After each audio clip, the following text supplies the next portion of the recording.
예, 요즘 야구 팬들의 최고 축제인 포스트 시즌 기간인데요.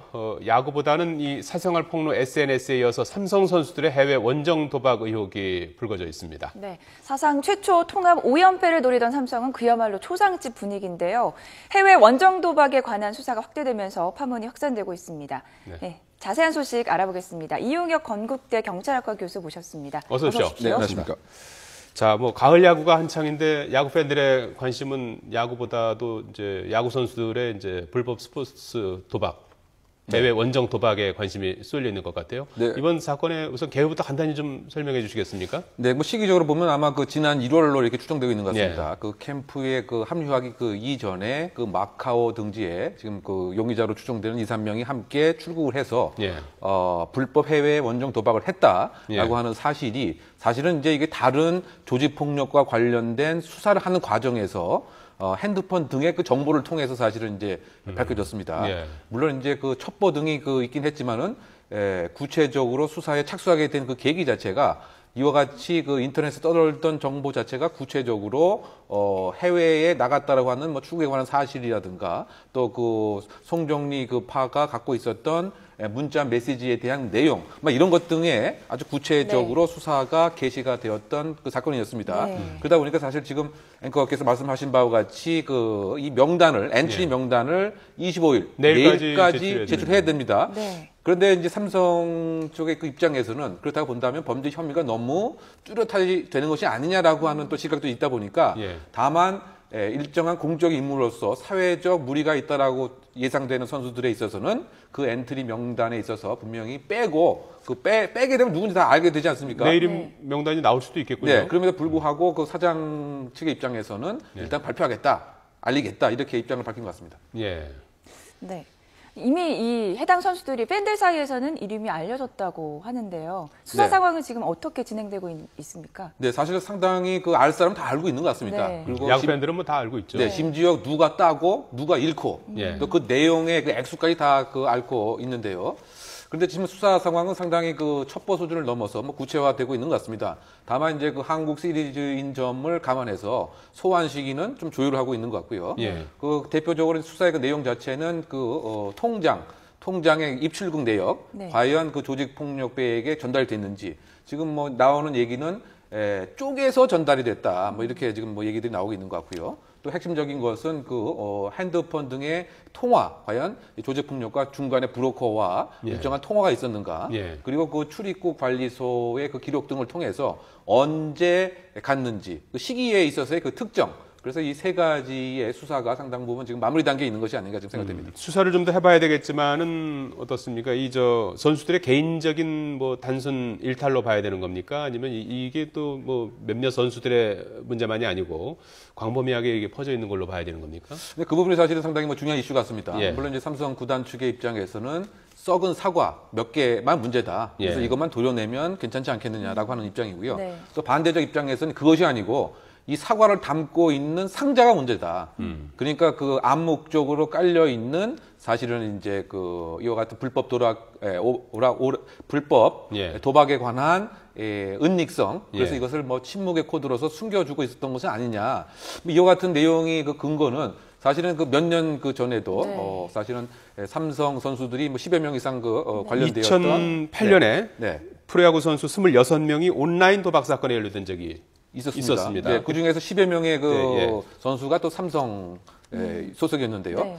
그 당시에도 그렇다고 본다면은 무엇인가 꼬리 자르기 식이 아니었느냐. 그래서 그 당시에 한 명만 리그에서 징계받는 선에서 조용히 무마가 됐었어요. 그렇죠. 그래서 관대한 게 아니냐. 관대한 게 아니냐. 이제 비판도 나오고 있죠. 예. 그리고 어쨌든 이게 선수들이 집단적으로 움직이는 그런 것이 있다고 본다면 상당 부분 침묵의 코드 같은 것이 깔려 있을 가능성이 있지 않느냐라고 하는 시각도 무시할 수는 없을 것 같습니다.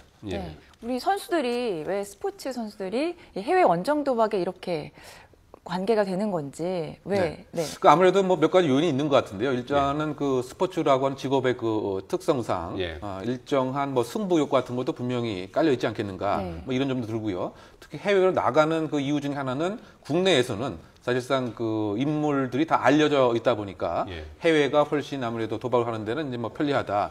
이런 점들도 생각해 볼 수가 있고 또 한편에서 본다면 이와 같은 것을 악용을 하는 새로운 그 조직폭력배 활동들, 예. 바꿔 얘기하면 특정한 뭐 기업인이라든가 기업의 오너라든가 또는 억대 연봉 이상을 받는 스포츠 스타들에게 직간접적으로 그 접근을 해서 어떻게 본다면 그 조직폭력배의 새로운 수입원으로서의 그 표적이 되는 예. 이와 같은 그 세 가지 요소가 함께 작동이 된 것이 아닌가 생각됩니다. 예.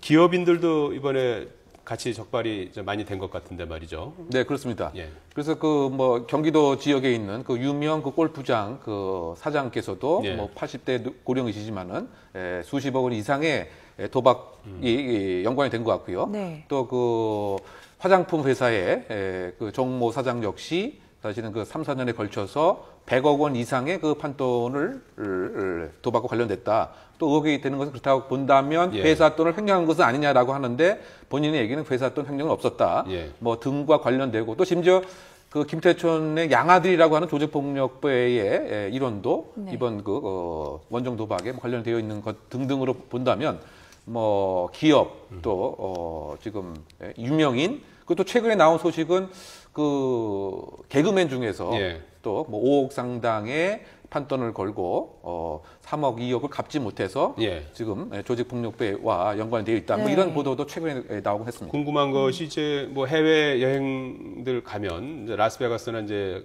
가면 뭐 조금씩 이렇게 판돈 놓고서 도박을 조금 하지 않습니까? 이제 그렇죠. 여행 가서 이제 들러서 이제 뭐 몇만 원 뭐 이렇게 이제 하는데 네. 그 불법성이라고 그럴까? 이 부분이 이제 입증이 되려면 어느 정도 선을 넘었을 때 이제 위법이 되는 겁니까? 결국 이제 그 일시 오락이냐 예. 아니면 도박이냐의 그 뭐 기준 자체가 사실은 조금 모호할 수가 있습니다. 예. 그리고 개인에 따라서 케이스 바이 케이스로 좀 달라지는데요. 예. 바꿔 얘기하면 이제 그 도박에 의혹이 있는 사람이 예를 들면 상당히 부자다. 예. 또는 그렇지 않다. 예를 들면 이제 1년 수입이 이제 5천만 원인데 사실은 이제 그 50만 원 정도를 판돈 걸었다. 예. 라고 하면 이것은 뭐 일시 오락에 불과하죠. 예. 그런데 1년의 수입 자체가 500만 원에 불과한데 50만 원에 판돈을 걸었다. 예. 이것은 사실 도박으로 봐야 된다. 예. 그게 가장 이제 일시 오락인가 여부를 기준하는 관건이고요. 예. 해외에 여행 가서 아까 말씀하신 네. 오락 목적으로 카지노에서 뭐 이렇게 출입한 경우도 처음에 여행 목적 자체가 아예 그냥 여기에 숨어서 도박을 도박을 위해서 하기 갔다. 위한 것이냐. 그래서 그 중간에 브로커의 소개로 간 것이냐. 예. 이런 종합적인 기준으로 일시 오락이냐 아니면 도박인가에 판가름을 합니다. 그렇군요. 네. 이 조직 폭력배들이 지금 관여하고 있다 이런 말씀을 하셨는데 이 국내에 있는 조직 폭력배들이 해외 이렇게 저 도박장을 설치해 놓고서 이제 알선하고 하는 그런 곳들이 곳곳에 있다면서요? 예, 그래서 요즘에 이제 그 도박의 동남아 지도를 보면 새로운 조직 폭력배의 지금 역학관계가 보인다. 네. 이런 얘기도 있습니다. 그래서 과거 같으면 이제 역학관계라고 하면은 그러니까 이제 어느 지역은 어느 출신 조직 폭력이 맞고 어느 예. 지역은 어느 지역이 맞느냐. 예. 그러니까 그것이 뭐 마카오, 베트남, 뭐 라오스 등등으로 네. 이렇게 좀 분화가 되어 있는 것 같은데요. 예. 예를 들면 이제 그 과거 같으면은 그 지역의 그 상권의 보호비 명목으로 갈취하는 조직 폭력배가 하나의 그 수입원의 그 목적이었다 한다면 지금은 이제 동남아로 나가는 것이죠. 그래서 이른바 그 송정리파 같은 경우가 이제 주로 이 마카오 쪽을 이제 담당하고 있다. 예. 그래서 처음부터 이제 물색을 하고 아예 그 풀 서비스로서 해외 여행 그다음에 호텔에 대한 숙박 예. 그리고 이른바 정킷방이라고 하는 이것은 고급 호텔에 폐쇄된 공간입니다. 예. 그럼 이곳에서 이른바 그 고액 도박 자체를 가능하게 하는 이른바 그 종합 세트적 도박 서비스를 제공하는 이와 같은 형태의 역할로서 그 조직 폭력배가 지금 진화 발전한 셈이라고 볼 수가 있는 것이죠. 그렇군요. 이렇게 말씀을 들어보니까 무시무시한데요. 이런 예. 조직폭력배까지 연루돼 있는 이런 원정 도박에 우리 스포츠 선수들이 가담한다고 생각을 하니까 문제가 좀 심각한 것 같습니다. 그렇죠. 이거 여러 가지 이제 그 2차, 3차 문제를 야기시킬 수밖에 없는데요. 네. 먼저 이와 같이 이제 그 도박에 관여를 하게 되면 본인 자체가 조직폭력배에 노출될 가능성이 크게 되죠. 네. 그러면 그 다음에 이제 조직폭력배가 이와 같이 스포츠 스타들에게 또는 스포츠 선수들에게 요구하는 것이 이른바 그 승부 조작까지 이제 요구하게 됩니다. 예. 즉, 더 돈을 줄 테니까 또는 더 좋은 판돈이 있으니까 더 유혹을 할 수 있는 계제가 되는 것이죠. 네. 그렇지 않았을 때는 당신이 지금 나와 일정한 계약도 하지 않았느냐 이것을 동영상으로 찍어 놓기도 하고 그래서 위협의 협박에 아주 손쉬운 수단이 됩니다. 그래서 지금 그 알려졌던 여러 가지 유명한 농구 감독들도 예. 그러니까 승부 조작에 가담됐던 사람들도 처음에는 이와 같은 불법 도박에 빠졌었던 것이죠. 네. 그 다음에 이제 그 승부 조작까지 연관될 수 있다고 하는 점에서 더 그 심각성이 있지 않나 보입니다. 예. 네. 일단 뭐 해당 선수들은 이제 한국 시리즈 명단에서도 이제 제외되고 국가대표에서도 뭐 제외되고 이제 이런 당장의 이제 가시적인 뭐 불이익이 오게 됐는데 앞으로 검찰 수사는 어떻게 진행될 것 같습니까? 지금 일단은 그 구체적으로 구중이 되었던 그 기업인들 그리고 지금 그 스포츠 선수들의 일단 한정이 되어 있는 것 같고요. 다만 이제 그 조직폭력배를 수사하는 과정에서 뭐 새로운 예를 들면 금융 관련된 그 정보라든가 뭐 네. 통화 기록이라든가 네. 또는 그 중간에 도박 브로커의 신상이 파악이 되면 조금 더 그 확대될 여지도 있지 않나 이렇게 예상됩니다. 예, 알겠습니다. 이용혁 건국대 경찰학과 교수였습니다. 잘 들었습니다.